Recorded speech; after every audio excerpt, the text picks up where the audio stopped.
La technologie ne sauvera pas le monde, mais on ne sauvera pas le monde sans la technologie. Chaque mois, Monde Numérique Objectif 2050 s'intéresse à des innovations au service du monde de demain. Dans cet épisode, on parle de l'avion propre du futur. Comment réduire les émissions de gaz à effet de serre du secteur aéronautique ?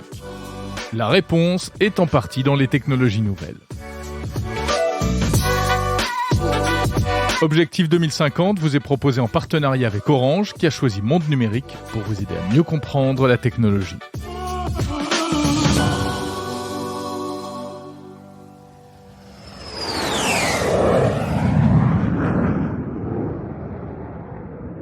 Le secteur de l'aviation est en fait un petit pollueur, responsable d'à peine 2,5% des émissions totales de gaz à effet de serre au niveau mondial. C'est moins que le numérique, par exemple. Mais le transport aérien est souvent montré du doigt car il ne concerne qu'une faible proportion de la population et il est appelé à se développer dans les années à venir.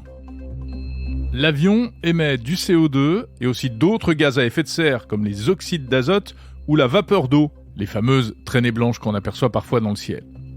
Pour autant, le secteur de l'aérien a entrepris il y a plusieurs années déjà une transformation en profondeur, avec un objectif, réduire de moitié d'ici à 2050 les émissions de gaz à effet de serre. Est-ce possible ? À quel prix ? Une partie de la réponse se trouve dans les innovations technologiques, avec par exemple des logiciels pour optimiser la consommation de carburant au décollage ou à l'atterrissage, de l'intelligence artificielle pour calculer en temps réel les meilleures routes, celles qui permettent de consommer le moins possible. Et puis aussi de nouveaux avions électriques à batterie ou à hydrogène, ainsi que de nouveaux carburants comme le kérosène vert, du carburant de synthèse neutre en carbone. On parle de tout cela avec un spécialiste de l'aéronautique, journaliste, auteur de nombreux livres, une grande voix de radio, féru de technologie et lui-même pilote d'avion et d'hélicoptère. Bonjour Michel Polaco. Bonjour Jérôme. L'innovation, en fait, est vraiment inhérente à l'aéronautique et à l'aviation parce que ça fait des années, depuis toujours, que finalement, en construisant des avions, on cherche à améliorer la performance, la qualité et, par voie de conséquence, l'efficience énergétique et le bilan carbone. Voilà, l'aviation, elle a fait ses premiers pas à la fin du 19e siècle, Clément Ader, au début du 20e avec les frères Wright, et c'était avec des cages à poules, des trucs en bois, en toile, avec des cordes, des ficelles, et d'un côté c'était magnifique, c'était merveilleux, parce que contrairement au ballon à gaz ou au ballon des frères Montgolfier, ça permettait quand même de se déplacer, d'aller d'un point à un autre, ça permettait de voler. Le rêve humain depuis Icare, depuis toujours, l'homme qui pouvait enfin quelque part essayer d'égaler les oiseaux. Ça avait un défaut, c'est que les hommes se cassaient la figure sans arrêt. Oui, donc le premier problème qu'il a fallu arriver à résoudre pour l'aviation, ça a été, la performance, c'est-à-dire aller vraiment d'un point à un autre et les éloigner de plus en plus, ces points, et éventuellement monter de plus en plus haut et aller de plus en plus vite. Et puis deuxièmement, pas se casser la figure, donc apporter de la sécurité. Donc l'aviation, pour se développer, elle va nécessiter des progrès en technologie, elle va nécessiter des progrès en facteurs humains, elle va nécessiter des progrès dans les matériaux, dans les moteurs, dans les carburants, elle va nécessiter des progrès dans toutes les procédures d'utilisation, dans le contrôle de la navigation aérienne, dans les radars, etc., etc. Tout ça, ça a permis de faire des progrès par incrémentation, sans cesse, depuis une cinquantaine d'années. En gros, tous les 20-25 ans, on divise par 2 la consommation de carburant. En gros, tous les 20-25 ans, chaque nouveau modèle d'avion est à peu près 10% plus léger par siège pour passagers, etc., etc. Et donc, on diminue aussi les rejets, on diminue la consommation de carburant fossile, on augmente la sécurité. Donc, on a plus d'efficience sur le plan économique, plus d'efficience sur le plan de l'environnement, plus d'efficience sur le plan de la sécurité. Et c'est quelque chose que l'aviation n'a jamais cessé de faire depuis ses débuts. Le monde de l'aviation s'est engagé pour 2050 à diviser par 2 ses rejets. Mais en fait, ce monde de l'aviation, qui est en train de s'organiser très sérieusement. C'est pas de la poudre aux yeux. C'est pas du greenwashing, là. Ah non, on n'est pas du tout dans le greenwashing. On est en train de faire des recherches dans plein de directions, dans plein de pistes. On en parlera peut-être tout à l'heure. Toutes les pistes ne seront pas obligatoirement des bonnes pistes. Mais on fait des recherches dans plein de pistes. Et on veut vraiment arriver non seulement aux fameux 50% de moins de rejet de CO2 dans l'atmosphère, mais on voudrait arriver à faire mieux. On voudrait aussi arriver à faire vraiment moins de bruit pour les riverains des aéroports et vraiment encore plus de sécurité, sachant qu'on est déjà arrivé à un niveau extrêmement élevé de sécurité, tout en n'augmentant pas trop les prix, ce qui ne va pas être facile. Ouais. On va réduire de 50% d'ici à 2050, mais on prévoit aussi une augmentation du trafic. On parle d'un triplement du trafic, donc c'est quand même aussi une absolue nécessité de réduire ces émissions de CO2. Alors, de parler de triplement du trafic pour 2050, on va dire, ça peut être une ambition, une prévision.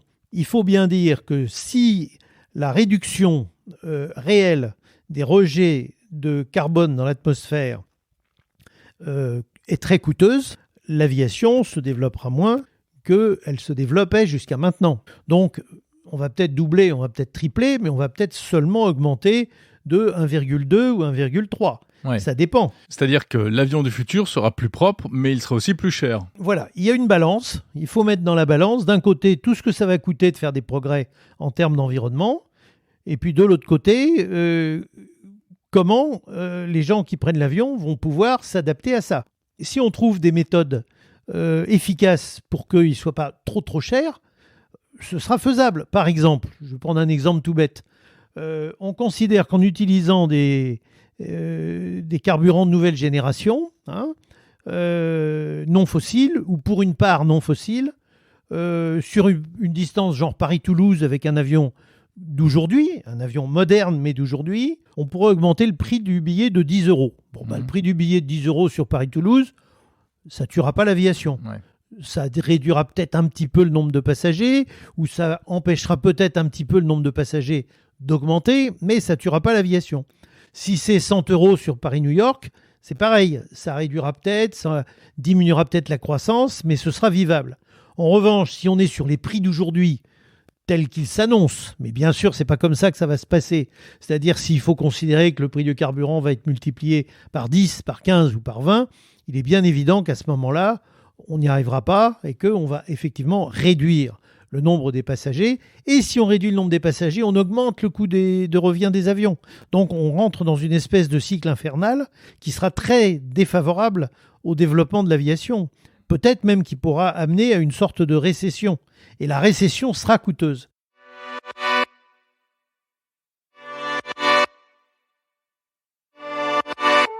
Michel Polacco, très concrètement, les pistes, c'est quoi ? Les nouveaux carburants, des nouveaux matériaux, des nouvelles manières de concevoir des avions, des nouveaux types d'avions, des avions qui ne ressemblent pas aux avions qu'on connaît aujourd'hui ? Alors les pistes, elles sont très nombreuses. Il y a des pistes qui demandent des ruptures ou des innovations technologiques. Il y a des pistes qui demandent simplement de l'organisation.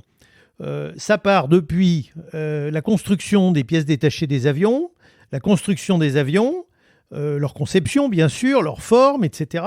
L'aérodynamique, tout ça, c'est des travaux qu'il faut faire évoluer. Ensuite, ça passe par la manière dont ils sont exploités, ces avions, par les compagnies aériennes, la manière dont ils sont contrôlés dans le ciel, parce qu'il est bien évident que, par exemple, selon qu'on fait prendre des routes directes ou pas directes, selon qu'on fait descendre des avions rapidement de leur niveau de croisière, où ils consomment peu de carburant, vers leur niveau d'atterrissage, où là, ils vont en consommer plus, et si on s'arrange pour que ça se soit plus court, donc etc. ça, aujourd'hui, la technologie permet d'optimiser tout ça. Alors ça, on peut le faire. Simplement, aujourd'hui, on a fait des progrès gigantesques et on va en faire, mais c'est vrai qu'on compte un peu sur l'intelligence artificielle, on compte un peu sur les systèmes experts, on compte un peu sur les aides au pilotage pour améliorer ça dans le contexte du contrôle de la navigation aérienne, c'est-à-dire Clean Sky, ciel propre, qu'on est en train d'essayer de développer dans le monde entier et qui consiste à essayer d'utiliser intelligemment le ciel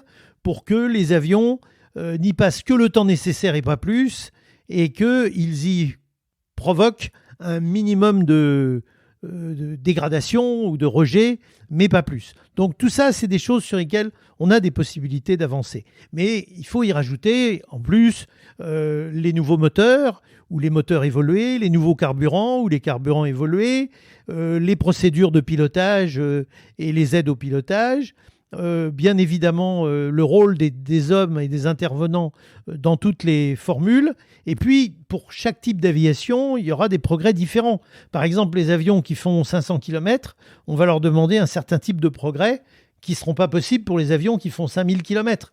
Par exemple, on pourra avoir des avions hybrides électriques à hydrogène ou avec des piles à combustible pour transporter 10, 20, 30 passagers sur 300 à 500 km dans les 10 ans, dans les 15 ans.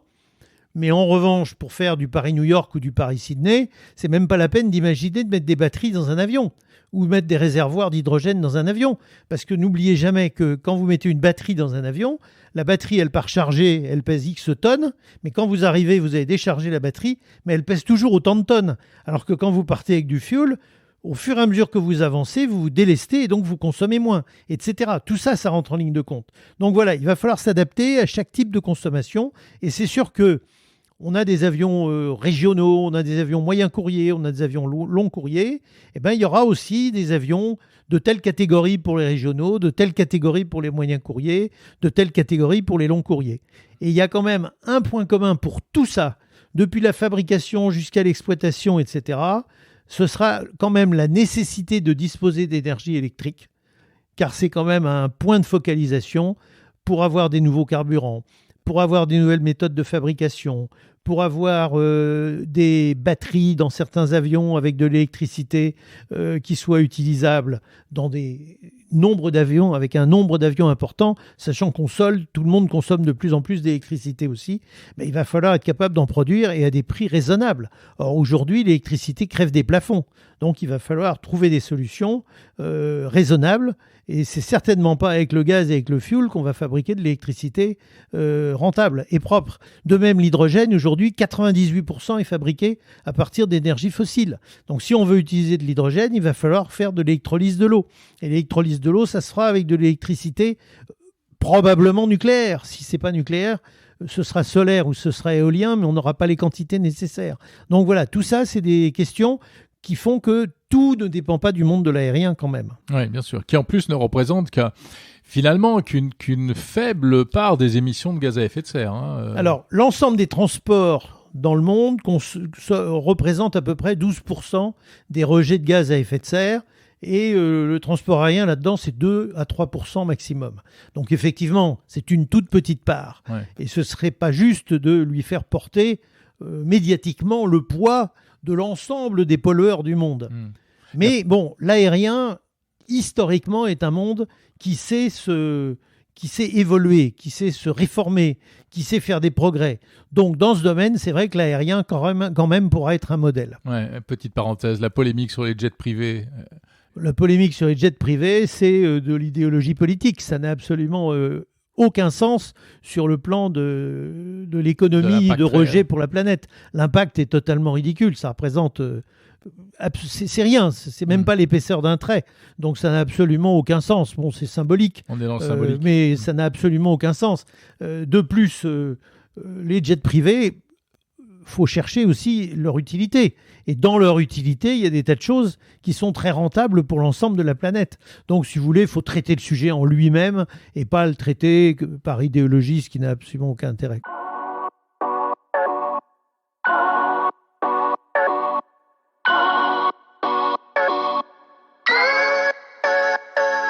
Michel Polaco, si on se projette très loin, est-ce qu'on peut imaginer, alors on voit donc une part de e-fuel dans les avions actuels, demain des avions électriques à hydrogène pour des petites distances, pourquoi pas aussi un petit peu à batterie classiquement. Mais si on va beaucoup plus loin, qu'est-ce qu'il y a des pistes d'ores et déjà inaccessibles aujourd'hui, mais qu'on pourrait rêver d'atteindre?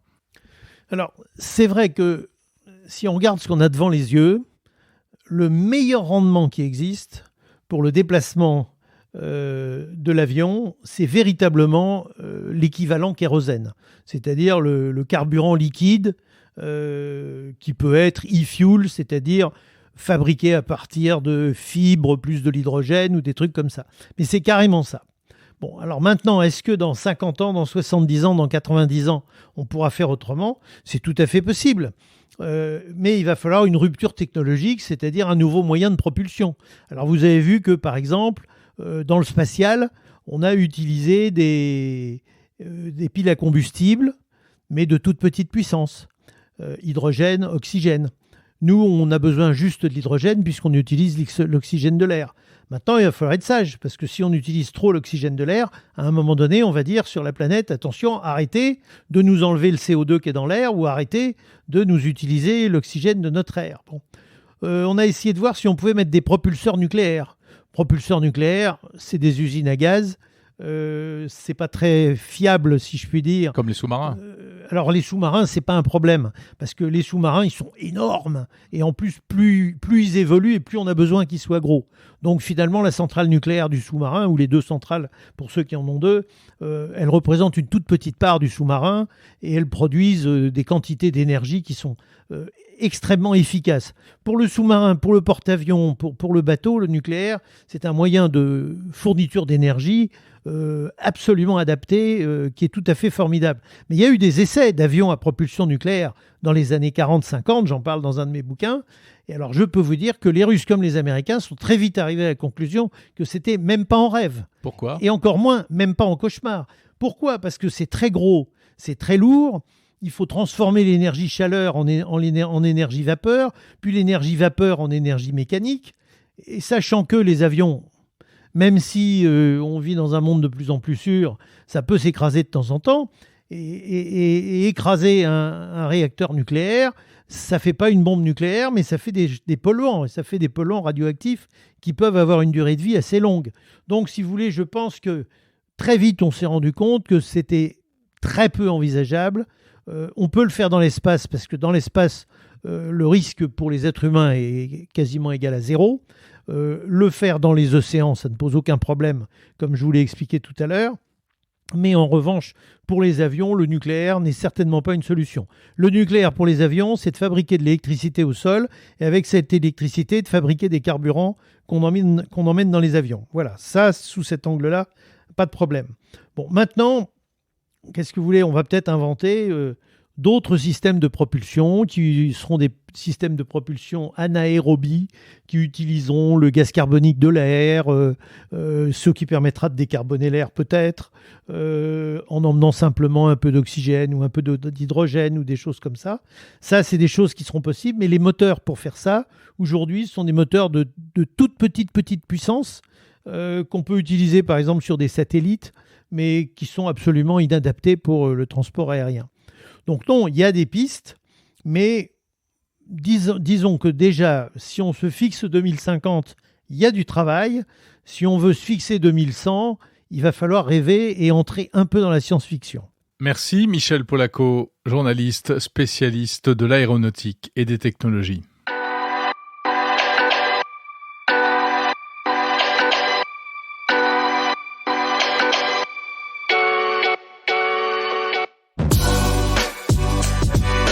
En attendant la science-fiction, la révolution technologique de l'aérien a déjà commencé.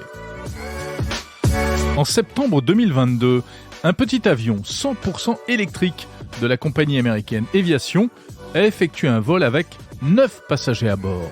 Une première. C'est un début et c'est une piste pour les avions électriques du futur qui pourront être utilisés sur de petites distances, notamment grâce à de nouveaux matériaux supraconducteurs, c'est-à-dire qui permettent de faire circuler du courant électrique sans aucune perte. Une technologie issue de la recherche européenne sur le nucléaire qui permettrait de réduire encore la masse globale des appareils. Du côté des nouveaux carburants, en mars 2022, un Airbus A380 effectuait un vol de 3 heures avec un carburant à base d'huile de cuisson. Remplacer le kérosène fossile par de nouvelles sources de propulsion, c'est l'un des défis du futur. Et cela va même devenir obligatoire. À partir de 2025, tous les vols au départ d'un aéroport de l'Union européenne devront obligatoirement incorporer une part minimale de kérosène vert. Ce fameux kérosène vert, il peut être de toutes sortes. L'une des solutions, c'est de le produire avec du soleil. un carburant neutre en carbone fabriqué à partir d'eau et de CO2 dans des fours solaires. C'est la spécialité de la start-up suisse Synelion que j'avais interrogée il y a quelques mois pour Monde Numérique.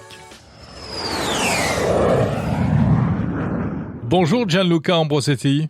Bonjour. Vous êtes PDG de Synelion, une entreprise suisse qui fabrique donc du kérosène solaire.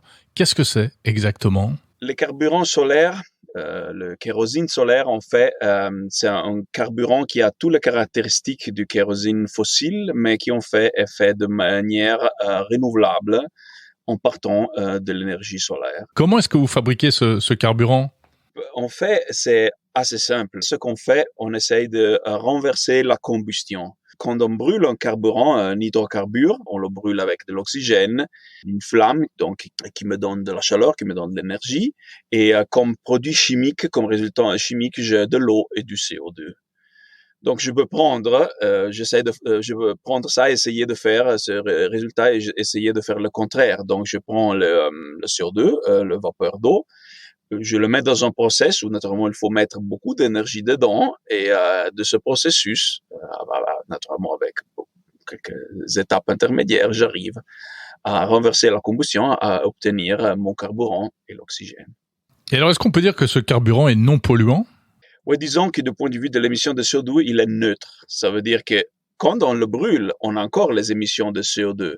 Mais si sur la même échelle temporelle dans laquelle on le brûle, on le reproduit, donc on fait l'inversion de la combustion, j'ai un cycle qui est neutre, qui est neutral, parce que je émets la même quantité qui dans la même échelle temporelle, je sors de l'air et je mets dans le carburant avec, disons, l'inversion de la combustion. Donc très concrètement, ça fait par exemple, si des avions se mettent à utiliser votre carburant, ça permettra d'avoir des avions propres entre guillemets. Exactement. Disons qu'il y a deux dimensions. Une est naturellement la capacité productive de technologies comme les carburants solaires, comme celle que nous on fait. Il y a des autres voies pour faire ce qu'on appelle en jargon les Sustainable Aviation Fuels. On n'est pas le seul, il faut le dire.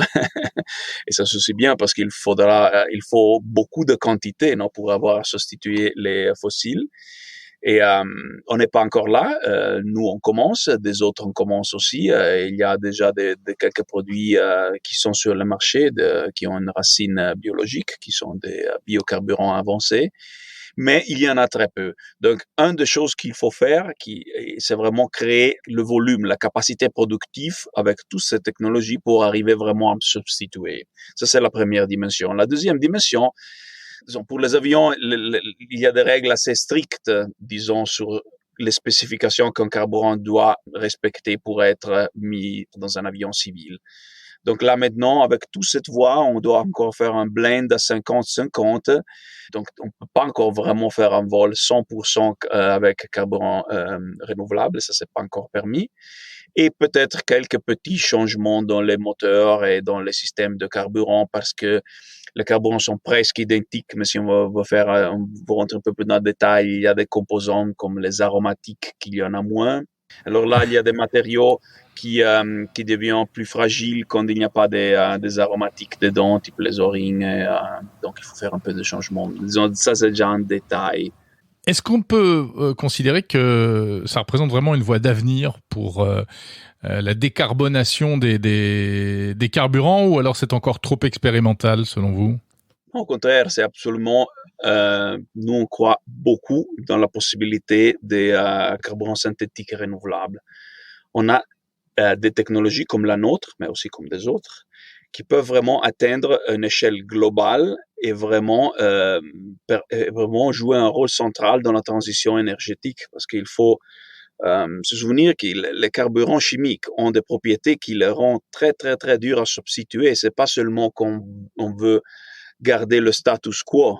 En fait, la densité énergétique gravimétrique et volumétrique, donc en poids et en volume, des carburants chimiques, c'est énormément supérieur à celle, disons, des mêmes meilleures batteries qu'on a aujourd'hui. On parle de 40, 50, 60 fois. Donc, c'est vraiment un autre niveau.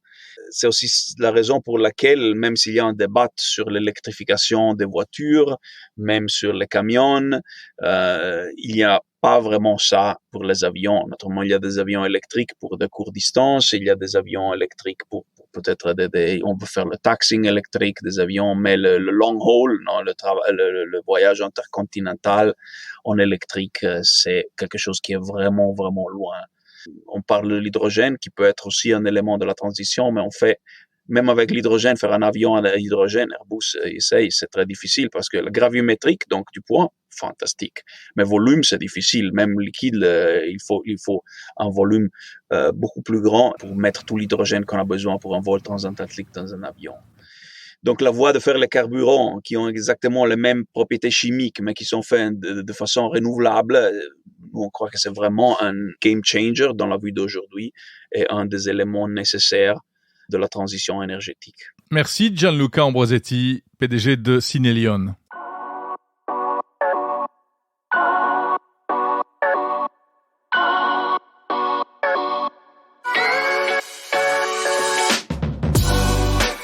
Même si l'avion ne pourra pas être considéré avant longtemps comme un transport propre, l'innovation technologique va néanmoins changer la donne. En attendant une hypothétique innovation de rupture, il reste aussi des solutions de substitution comme la compensation carbone, en plantant des arbres ou en finançant des opérations de séquestration du CO2, ce qui passe par un paiement du coût du carbone. C'est sans doute le prix à payer pour continuer à réaliser le plus vieux rêve de l'homme.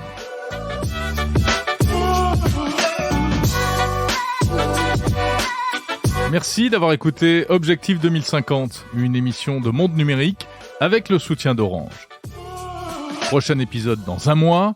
Retrouvez les autres épisodes d'Objectif 2050 sur toutes les plateformes de podcast et sur le site mondenumérique.info. Prenez soin de vous et de la planète. Salut.